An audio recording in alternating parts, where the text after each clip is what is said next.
protest in Austin, police are watching, but they're also keeping a distance. It's part of a delicate balance to keep protesters safe without escalating tensions.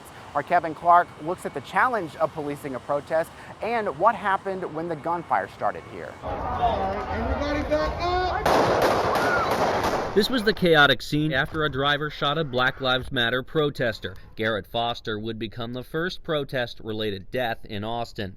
As soon as the shots were fired, our officers were working their way through the crowd, finding the victim. Austin Police Chief Brian Manley said while it appears Foster pointed his rifle at the driver first, witnesses provided police with different versions of what led up to the shooting. He said officers heard the shots but didn't see what happened firsthand. Manley added this didn't create a major delay in APD's response. One of the difficulties is a new tactic that we've noticed some of the protest marches are using is putting vehicles behind the marching protesters to keep officers further back or to interfere with officers that may be trying to reach the crowd. Former Police Chief Bob Harrison says policing a protest is not an exact science, especially if the crowd is on the move. He said the most important factor for keeping everyone safe is the preparation that comes beforehand.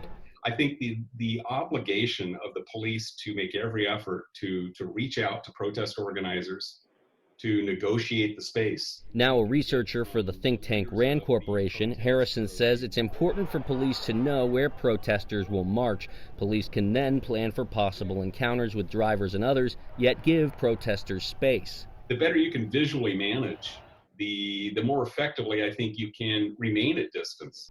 Kevin Clark for State of Texas.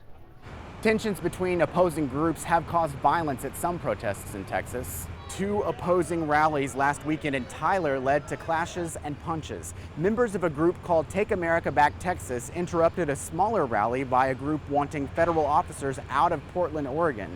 At least two fights broke out in the crowd. Tyler police are looking at video from the rally to see if any charges will be filed. 1 year after the mass shooting in an El Paso Walmart, there's still need for healing.